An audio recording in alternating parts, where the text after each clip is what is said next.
Welcome back, you guys. It's going to be an interesting video today. We are going to talk about the coronavirus. We are going to talk about ways in which we can combat the coronavirus. We're going to talk about quantum entanglement. We're going to talk about our holographic universe. We are going to talk about astrology, and we're going to do some tarot. So these are some of my very favorite things. So get ready. We're going to start with the science. So we're going to go back to how we're all connected and explore that, because this is very key into how things are playing out in the collective right now with all of this fear.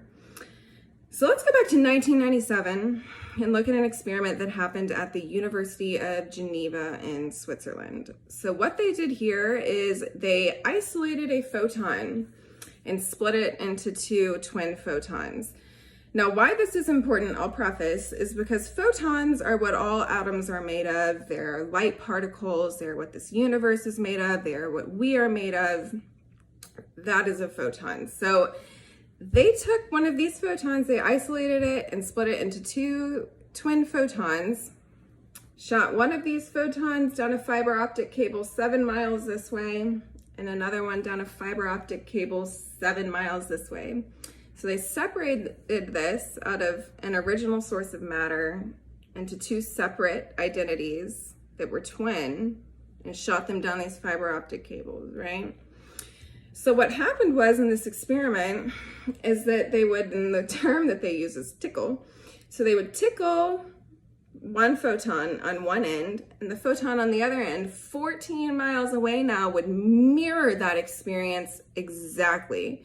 If they told one photon to move this way, the other photon would do the exact same thing on the other end.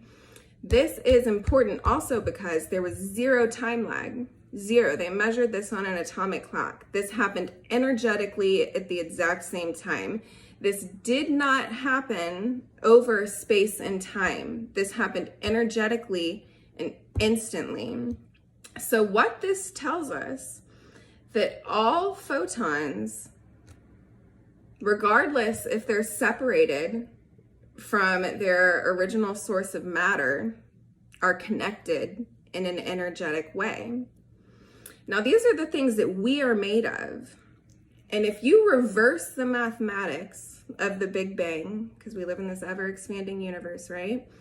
If you were to take all of the space out from in between the atoms and do just the particles and the matter and reverse the Big Bang, if you take all the space out in between the atoms of this universe, it condenses down into the size of a single green pea. All the matter of the universe condenses down into that teeny single green pea size. And that's where you get the theory of the Big Bang, right? Because this pea got really freaking hot, right? It was super hot, more hot than any of us could ever imagine, and it exploded and created this ever-expanding universe we live in, spreading all of this matter out to create what we know as our universe. So this is how all matter is connected. And these photons, these things that compose matter, stay energetically connected even after being separated from the original source of matter that they came from. So this is important because this shows that we are connected energetically in a scientifically measurable way. And this is what we call quantum entanglement, right? Now, scientists have a hard time accepting that this would happen on a macro scale, but occultists know that this is how it works. If it's happening on this micro scale, it's happening on our macro scale, because we live in a holographic universe and we are reflections of the whole. We affect the whole, like we mirror the whole as an individual. And I want to talk also about, so we're all connected, right? So all of our photons are connected. Anything that came from this original source of matter is connected. So let's talk about our DNA.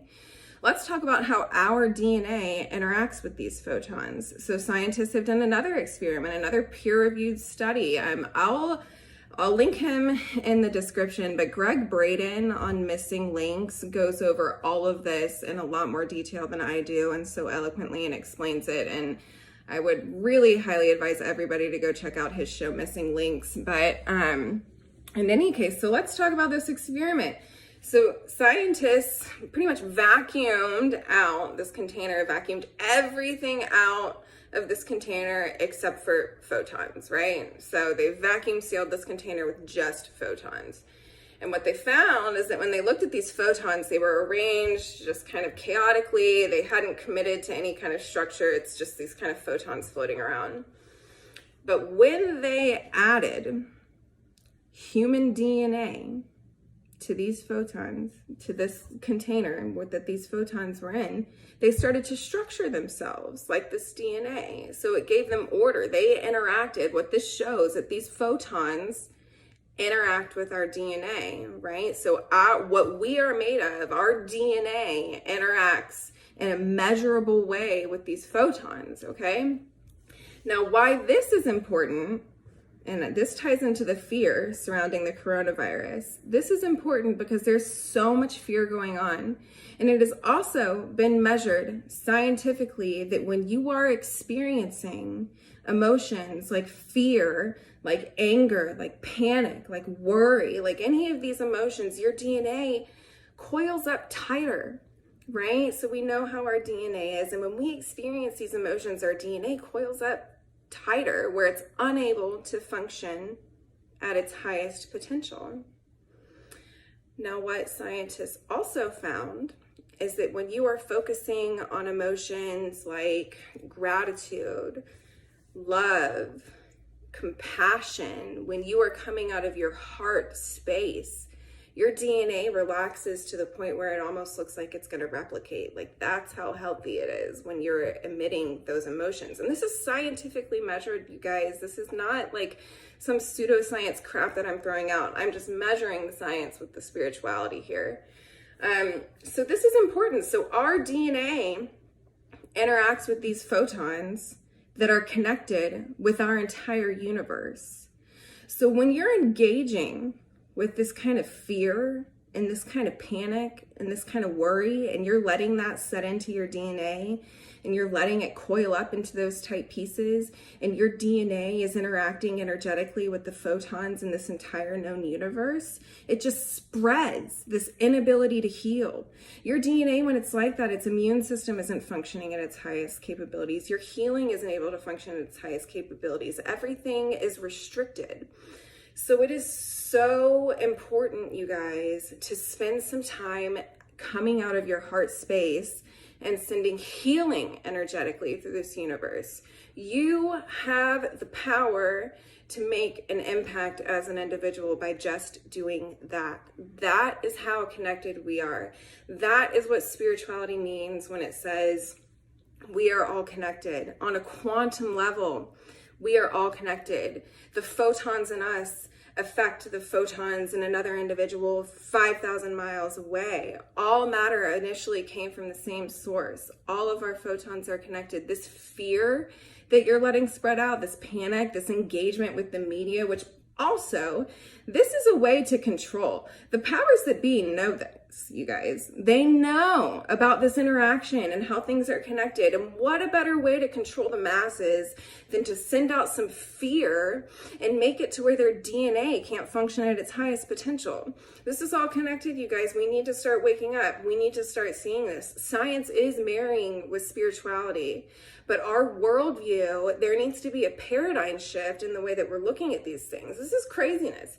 This is absolute craziness that I'm seeing going on in the collective right now. And I'm sorry, but I just needed to speak on that for a minute because we have the power to enact change within ourselves, right? So this is important. This is important. And I'll go into the astrology a little bit as well. So we have Jupiter, right? Which rules our lungs. In Capricorn at its fall position. This is its weakest position, right? This is the weakest position Jupiter could be in the astrological wheel. The lungs are in their weakest position. We have Mars there, which rules things like inflammation and viruses, and it's creeping up close on Jupiter here in Capricorn. And we have just a lot of astrological things lining up to make this energetically a time where we'd be vulnerable to something like the coronavirus, right? We have all this happening in Capricorn, which rules our larger structures and things like businesses and government and institutions. And we can see with Pluto there, which rules death and transformation and destruction. We're having this whole restructuring of the way that our larger businesses and authorities are handling this whole thing. We have, Mars with its inflammation and viruses and attack and its divisiveness creeping up on Jupiter, which is our lungs at their weakest position. The astrology tells us this will be with us probably through the end of spring. And Astrology, at Astrology, I'll link her to in the description. She does a really great post where she shows it on the chart and she talks about astrologically how this is, looking to play out through the charts with us. So there are some things going on, you guys, that just everybody needs to pay attention to. The fear isn't helping. Spend 3 minutes every day meditating out of your heart space. Send compassion, send healing, send love into the universe. Connect energy. Know that you are connected energetically to everything that is happening right now. And we have the power to be able to affect that in a grand scale way by acting on a micro way within ourselves to send out that good healing energy. Okay, so we're going to look at a little bit of the tarot now, you guys. So let's check the cards and see what energies we're working with and what we can do as advice from the universe as to how to walk through this kind of collective fear right now. So let's check this out. We're going to come from the heart space, like we just talked about.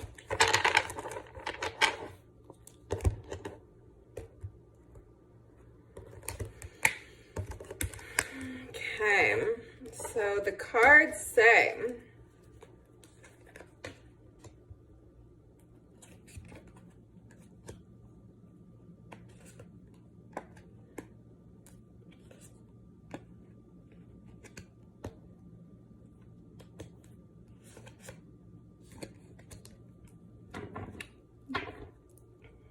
okay, so first up we have the Six of Pentacles, and this card, this card is one of the most complex cards to me in the tarot deck. We have this man here in the position of giving. He's holding the balance in his hands. He's giving to these people. And at first glance, it seems like a really positive card, like generosity. This guy's being charitable. These people are receiving money from him.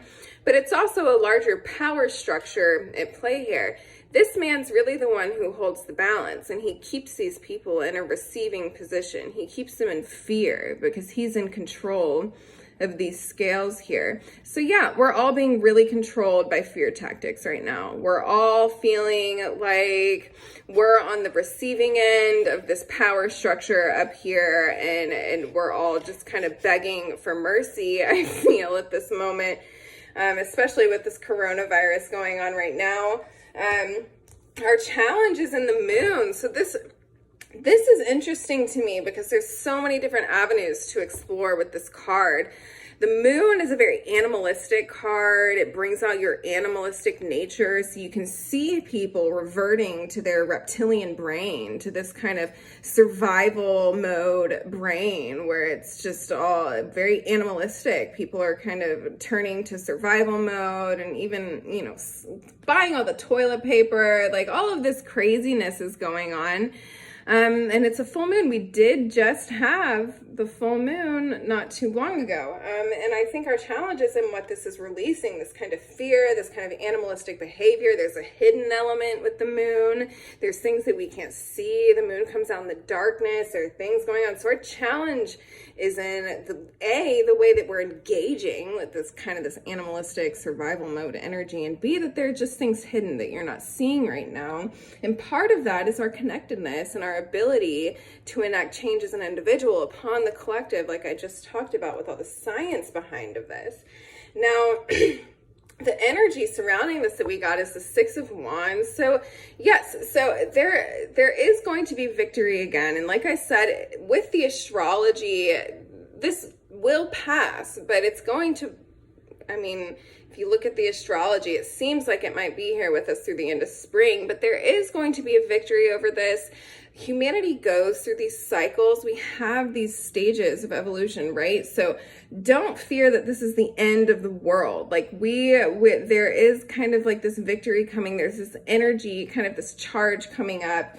And I think this is a lot of people shifting their paradigm view, as well as more people start to awaken and more people start to realize the scientific impact of our connectedness and how we really can, on a measurable level, impact the energy of the universe around us. We're awakening to that right now. What's suggested for us? And we have the Queen of Cups here. So what has the Queen of Cups done? She's taken her basic cup and she's made it into something beautiful, right? So and she's focused on the love and on the creativity and on beautiful things. She's made this beautiful ornate cup. She's got her foot kind of in the water here. She's connected to things. She's receptive. And again, like I said with all of the previous stuff about the science of our connection and our ability to impact the collective through projecting feelings of compassion and of love and of healing and of gratitude and of coming through our heart space. This fear is not what we need right now. This Queen of Cups, she's not in a fearful place. She's in a content place. She's focused on the love. She's focused on what she's created out of this energy. She's made something beautiful. So project this energy into the universe, you guys. And where that's going to lead us at the Empress, right? So this is the harvest. So hold on. So the conclusion is coming. And the Empress, you can see her. She's like the harvest, right? This is abundance. She's unbridled, just pure passion and emotion, right? So that, and she's safe and she's powerful in her place by herself, and she's divine, and you can see she even sits with her legs spread. Like, she understands that she is in her power. She is connected with nature, and she's connected with abundance, and she knows that she is divine, and she commands into existence that she is healthy and that she is healing. And this is where this is going to lead us. We need to come out of this love space to end up in this Empress mode, to end up in this kind of mode of just being able to go with our unbridled kind of true divine self and experience the harvest and sit there with our thing and just know that we're in our power, right? So overall spiritual advice is going to be, okay, so we need to remember, okay, so we pulled the 9 of Swords, and you can see there's 9 swords stacked up here. We have this person waking up. It's like they're in a living nightmare, right? Which is kind of what a lot of us feel like we're in right now, is in this nightmare. But it's a nightmare, right? They're protected. They still have these 9 swords above them, and they're waking up in their bed, and it's not reality. It's happening in their head. They're engaging with fear. But what we need to focus on is this cloak, or this cover, because you'll notice this person is covered in a blanket that has roses, the universal symbol for love, and then kind of all the astrological signs are poked in here as well. But this person is feeling like they're in this nightmare, and they're responding to this fear that's keeping them from realizing that they're covered in the love of Source, that they are covered with the ability to heal themselves through love. So this is where we are right now. I need you guys to realize that you're covered in this bedspread. You're covered with these roses of universal love, and that you have the power to affect the energy of the collective by emitting love and compassion and healing from your own heart space. This is all so important for all of us to pay attention to. I just wanted to touch base with you guys, do a little reading on that, go over some of that information. I hope you enjoyed this, and I love you all, and stay strong out there. Send out the love. Bye-bye.